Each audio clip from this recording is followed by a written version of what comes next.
going to look at the basics of reading data into Pandas. And there are analogous functions for writing data from Pandas, which we won't explore in this notebook, but they're an analogous functionality. So Pandas is a relatively newcomer to Python. It was developed originally in the financial world, but has quickly become a core library for data analysis generally within Python. And so in Pandas, data is organized into series, which is a 1D collection of values, a data frame, which we probably use the most often, which is a 2D, rows and columns, analogous to a SQL table or an Excel spreadsheet. But they also, and data frame and series are probably what we use most frequently, but there's also a panel, which is a 3D collection of data, and then generalizations of that that are considered still experimental, such as a 4D, panel 4D, or a panel ND for n-dimensional. So, whoa, I didn't do what I thought I was going to do. Where am I? All right. So we evaluate this. So we're going to start with reading in a variety of different types of data. And so I'm going to import Pandas as PD as my abbreviation. And what's really nice about Pandas is you can read data from a variety of formats in essentially a similar way.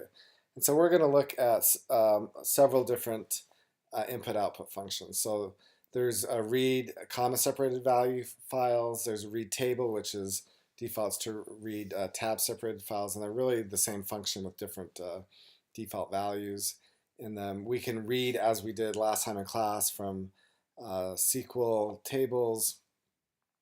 There's a high-performance file format for very large data, HDF5, that we can read from. And we can also read directly from proprietary formats such as Excel. So Pandas has the ability to read from either a local disk or a remote URL, and it can do that over a variety of protocols. It can read compressed data, and it can also read parts of very large files so that we can try to be efficient in our use of memory. So let's start off with reading a file over FTP. And so this is a file that Karen Elbeck in Biomedical Informatics suggested, and it's a clinical variations file that's hosted at NCBI. You see I'm going to read a table, and I'm specifying a URL. So I'm saying that the protocol is FTP, then here's the address for the file. And because it's over the web, I have to wait a little bit, just from the slowness of that. And this is about a 6 megabyte file, if I recall correctly. So see here are our columns. And we've got quite a bit of data there. And if we scroll down, it should tell us, so we have 30,000 rows and 27 columns.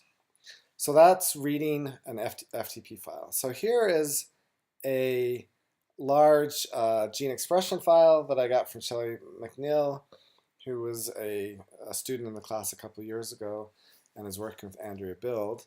And it's quite large. It has almost 21,000 rows and about 3,300 columns. And I'm going to, in this case, I can read over the internet, but for this, because it's already a slow file to read, I've got a local file. So if you wanted to, so here I have a Dropbox link to the file, and I'm either going to read it over the URL or I'm going to read it locally. In this case, I'm going to read it locally. I'm going to use the time module from the Python standards library to time how long it takes me to read in this file. And that's time.time gives the current time in some fractions of a second from some beginning time, which is usually the Unix epoch, which is around circa 1970. And then I'm going to call time again and take the difference between those two time calls to get how long it took me to read in the data from this file.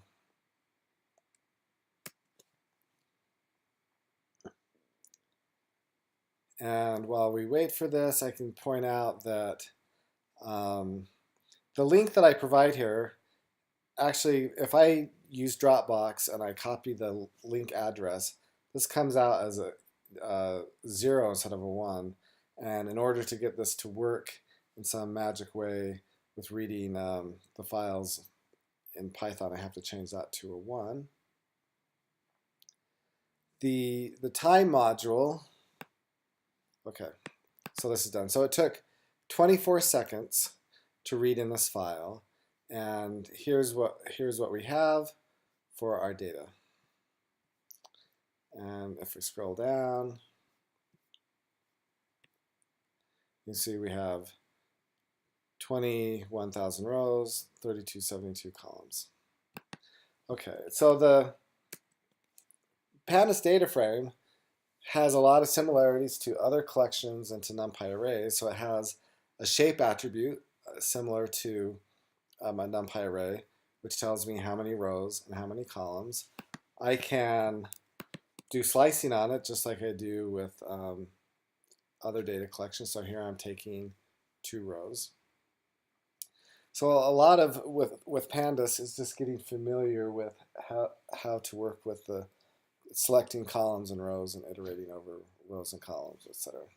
All right, so as we did in class, we can read from a SQL database. In this case, I'm using the Seinfeld food database, and I'm just selecting all the values from the episodes. And this looks identical to what we saw before. You see that there's this not a number. So not a number is what Pandas uses to indicate missing values. And because this is the pilot, it wasn't part of a season, therefore it doesn't have a season value, and so that's a missing value, not a number. Okay, we can also read from pickle files. So here I have radiology reports for patients from the Mimic2 database who have a pulmonary hypertension ICD-9 code. And so I have the subject ID, the category, and the text of the report, as well as the ICD-9 code. And that had been pickled.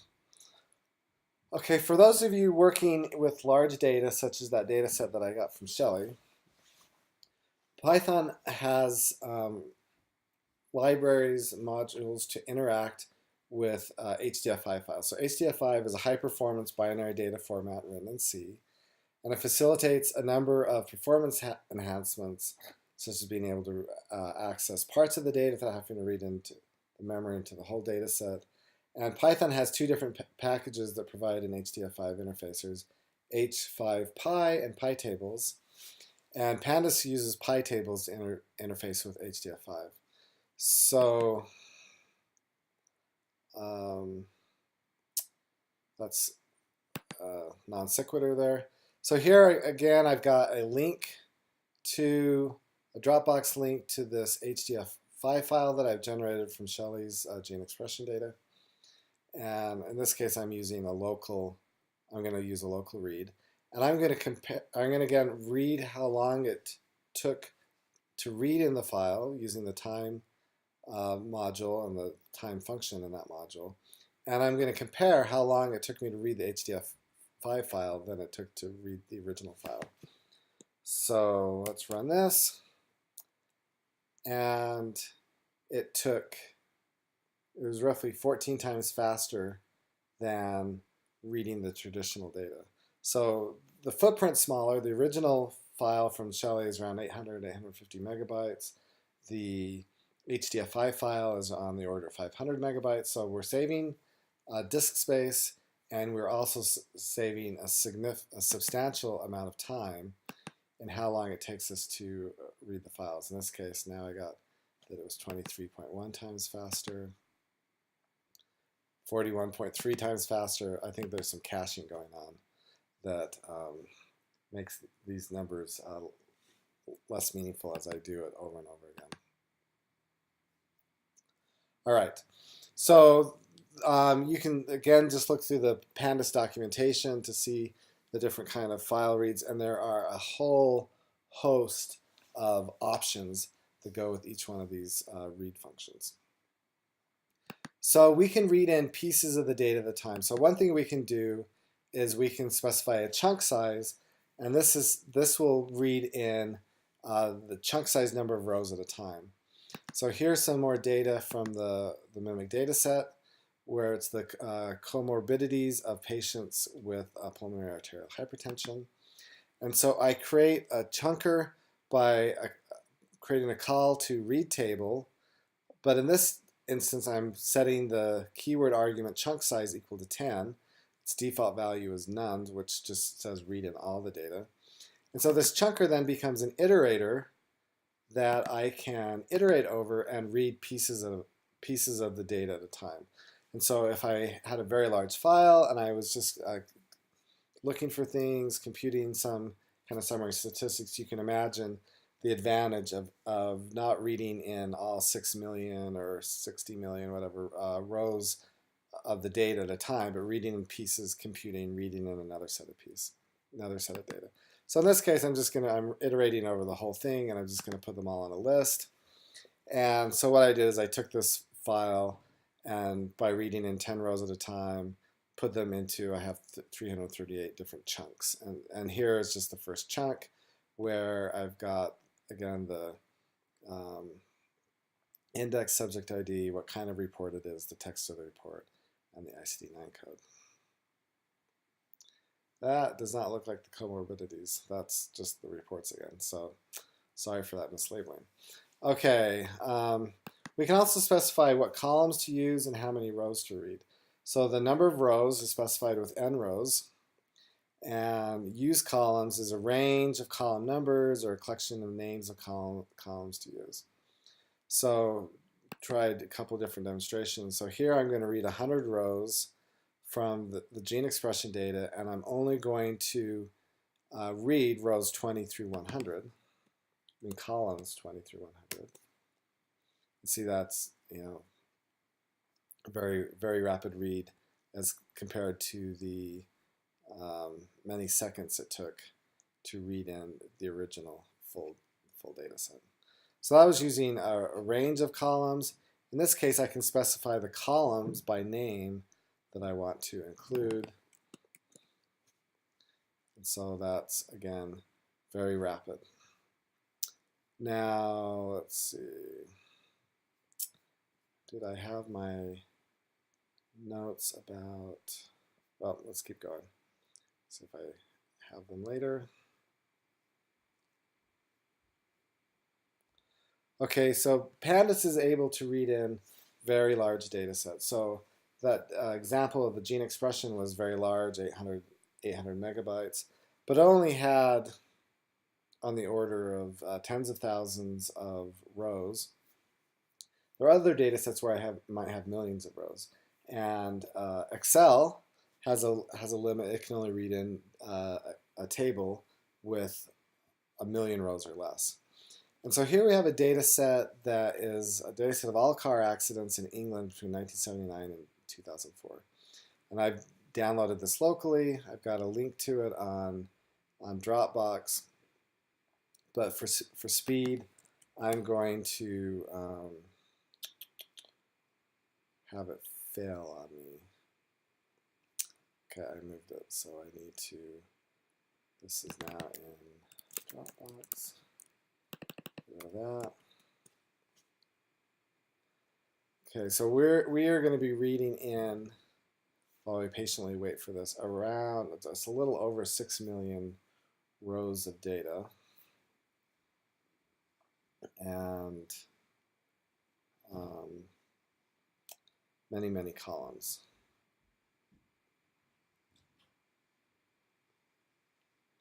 Okay, well that's waiting to run. Let me start the next section. So as you've noticed, as we've been reading these data files in, that Python is recognizing that we have Pandas is recognizing that we have numeric values. If we come up higher, we have integers, strings, text data. And I don't have examples here. It'll recognize timestamps. So it'll recognize time. Let's see if I have any time here. This one.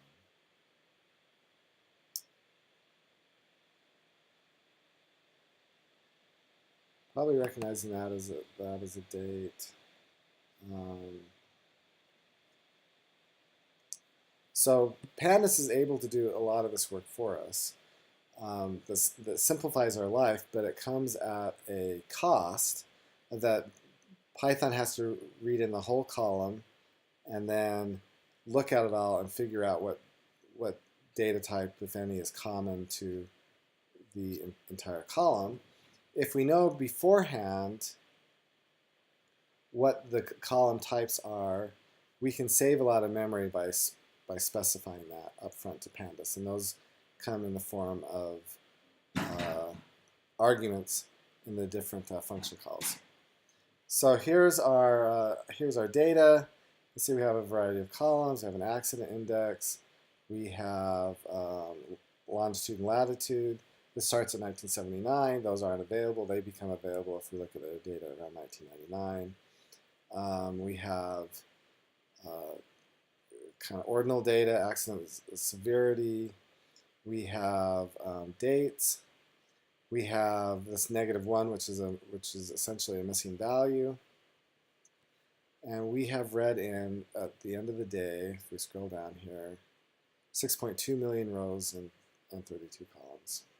So Pandas is able to handle very large data sets that might be problematic for more traditional tools such as Excel.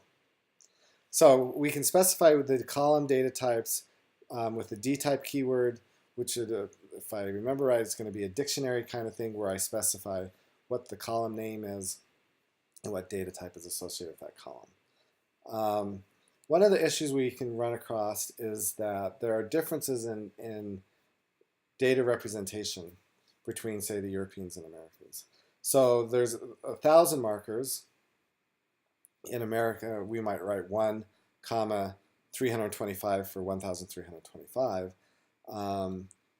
That wouldn't be the case, say, in France, where a comma is actually used as a decimal point. So we have different types of numeric representations that can become problematic as we read in the data. So we can deal with this issue as we read in the data. For instance, we have this elevation.txt. Let me read this in. This is a types of elevation average, elevation, maximum elevation, and lowest elevation from the U.S. states. There's more data. This I'm telling you which columns to use. And let me change this to a different table where the feet, because this is 14,440 feet, or let's see, I don't have the lowest elevation. Lowest elevation has sea level instead of like 0 feet. So the presence of the feet is making it so the Pandas is viewing this as a string rather than a numeric value. I've written out a different version of the file with elevation 2 where we've stripped off feet. And by specifying that we have thousands as comma, it's able to compute those two numeric values. Whereas if we don't have that, Pandas is treating this as a string because it doesn't. This isn't a standard computational numeric representation of a number. So there are, again, just read table, read CSV, read SQLite are all going to have a large variety of keyword arguments that we can provide to optimize and customize how we're reading data in.